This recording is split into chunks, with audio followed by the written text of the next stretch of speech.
అరే నాన్న ఎస్ఆర్హెచ్, ఈ బౌలింగ్తో సీజన్ అంటే చాలా కష్టం. నాకు తెలిసి మీరు ఇప్పుడే అస్సాం టికెట్స్ బుక్ చేసుకోవడం బెటరు.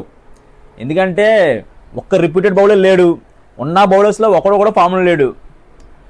అసలు ఇద్దరు ఓవర్సీస్ బౌలర్స్ దిగే నైట్ వాళ్ళు ఎస్ఆర్హెచ్ వాళ్ళు. పోనీ ఇద్దరులో ఒకడన్నా బాగా ఆడాలి కదా, ఇద్దరు వేస్టే. ఆ డెబిట్ పైన ఇంగ్లాండ్ కౌంటీ క్రికెట్లో బాగా ఆడుతున్నారు కదా అని చెప్పి తీసుకున్నారు. అక్కడ పిచ్ కండిషన్స్కి మన ఇండియన్ పిచ్ కండిషన్స్కి సంబంధం లేదు. మన ఇండియన్ పిచ్ కండిషన్ అసలు బౌలింగ్ పడదు, అది వేస్ట్. అది కూడా మీడియం పేస్. ఇప్పుడు ఇన్స్వింగ్ అవుట్స్వింగ్ అంత పెద్దగా పడిపోదరా అంటే అది కూడా పడుతుంది మన పిచ్ల మీద. నీకు అక్కడ ఇంగ్లాండ్ కౌంటీ క్రికెట్లో వేరు, మన పిచ్ కండిషన్ వేరు. మీరు ఆప్షన్లో బ్యాటింగ్ మీద ఎందుకు కాన్సన్ట్రేషన్ తెలియదు. ఎందుకంటే ఎస్ఆర్హెచ్ ఆల్రెడీ బ్యాటింగ్ స్ట్రాంగ్గా ఉంది. లాస్ట్ సీజన్ బాగా ఆడారు, ఆ ముందు సీజన్ కూడా చాలా బాగా ఆడారు బ్యాటింగ్. బౌలింగ్లో తీసుకోవచ్చు కదా, 13 కోట్లు పెట్టి లివింగ్స్టన్ కొన్నారు. పోనీ కొన్నవాళ్ళు ప్లేయింగ్ లెవెల్ ప్లేస్ ఇచ్చారా? లేదు, అని బెంచ్లో పెట్టారు. ఆ మధ్యాహ్నం కొనడం దేనికి? పోనీ పెడదాంలో ఎవరిని తీసేస్తారు? క్లాస్ని తీయడం కావదు, హెడ్ని తీయడం కావదు. పోనీ ముగ్గురు బ్యాట్స్మెన్ తీద్దాం అంటే మీకు అసలు బౌలింగే లేదు.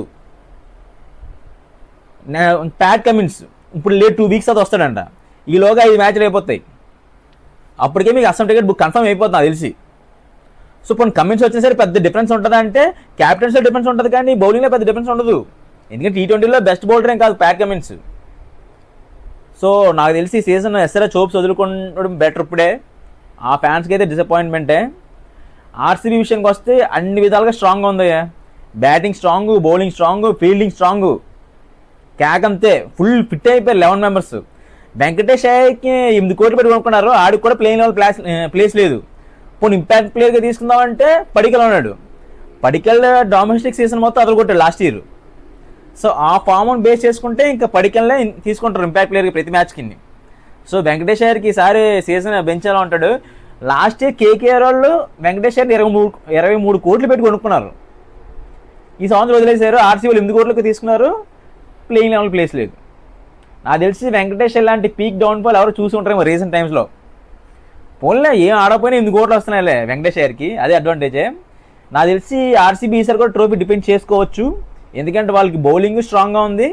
మైట్ బి ఇప్పుడు హేజ్వుడ్ లేడు, డఫీ వచ్చాడు. డఫీ కూడా మంచి కంటెండరే. సో మీకు వాళ్ళకి బౌలింగ్ స్ట్రాంగ్గా ఉంది, బ్యాటింగ్ అందరూ ఫామ్లో ఉన్నారు. ఒక సాల్ట్ ఒకటి కొంచెం ఫామ్లో లేడు, బట్ సాల్ట్కి ఫామ్తో సంబంధం లేదుగా తన అటాకింగ్కి. అది తెలిసి ఈసారి ఆర్సీబీ అయితే మళ్ళీ సేమ్ రిపీట్ చేస్తుంది లాస్ట్ సీజన్ లాగే. ఎస్ఆర్హెచ్ చేస్తే మీరు కానీ బౌలింగ్ మార్చుకోకపోతే మీరు 300 కొట్టినా సరే వేస్టే. ఖచ్చితంగా ఆపోజిట్ టీం చేసి చేసేస్తుంది. సో శివం అమిల్ని పెట్టుకోవడం బెటర్ ఉన్నత ప్లేస్లో నాకు అనిపించింది ఉన్న కరెంట్ ఫామ్ బట్టి. సో ఉన్నతని తీసేయడం బెటరు. సో చూద్దాం, ఇంకా సీజన్ మ్యాచ్ ఉన్నాయి కదా. Bye, thank you.